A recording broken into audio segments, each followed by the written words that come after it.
Bonjour tout le monde, aujourd'hui je vous parle de la nouveauté de la Wi-Fi Alliance, qui est dans le fond l'organisme qui régit les certifications au niveau du Wi-Fi.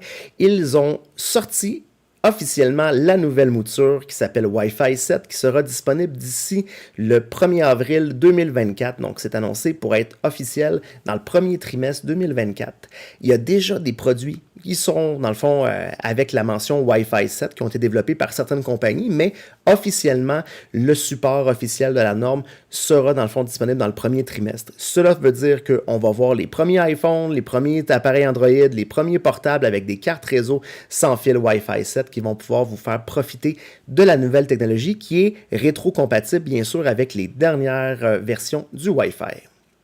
Donc, c'est quoi la grosse différence avec le Wi-Fi 7? Je vous dirais, c'est au niveau de la vitesse. On parle d'une vitesse qui est 5 fois plus rapide que celle du Wi-Fi 6 et du Wi-Fi 6E. Donc, c'est sûr et certain que lorsqu'on parle de vitesse, c'est important. Ce que ça veut dire, c'est qu'on est capable, dans le fond, de pouvoir aller télécharger plus rapidement, pouvoir envoyer des fichiers plus rapidement. Donc, c'est un game changer pour beaucoup de gens qui voudraient, exemple, faire un bureau virtuel avec des appareils qui sont en sans fil. Donc, on va pouvoir transiger à des très hautes vitesses pour pouvoir échanger, par exemple, des fichiers vidéo. Également, ce qui est le gros game changer, c'est surtout le multilink operation. Ça veut dire quoi? C'était qu'avant, on avait plusieurs bandes. Donc, on avait la bande 2.5 GHz et la 5 GHz. Et là, avec le Wi-Fi 6E, on avait eu une nouvelle bande qui était la 6 GHz, mais on ne pouvait pas rouler sur les trois bandes en même temps.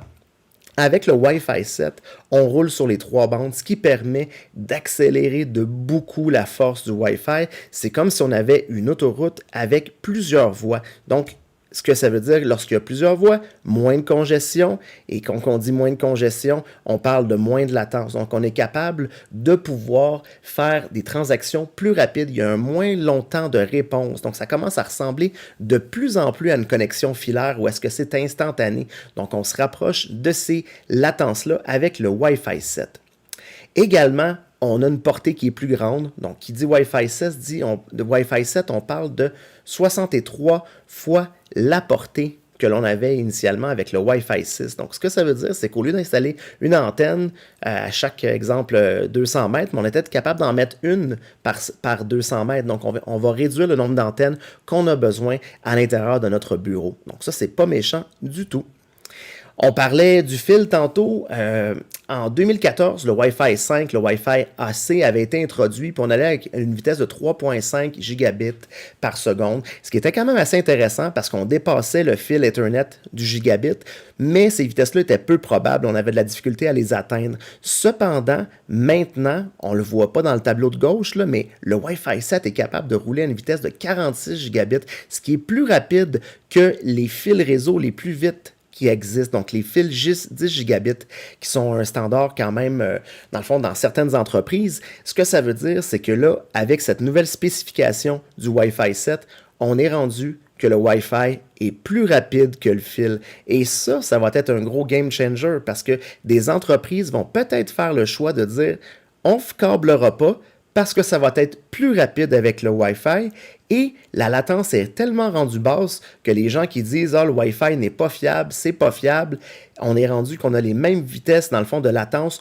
autant sur un câble réseau que sur le Wi-Fi. Donc, ça va être une très grosse année, je vous dirais, concernant, dans le fond, ce nouveau protocole-là. J'ai l'impression qu'il y a beaucoup de manufacturiers, dont Lenovo, Apple, et qui vont venir, dans le fond, adopter rapidement le Wi-Fi 7 pour aller chercher des parts de marché de gens qui veulent aller chercher une performance sur le réseau sans fil.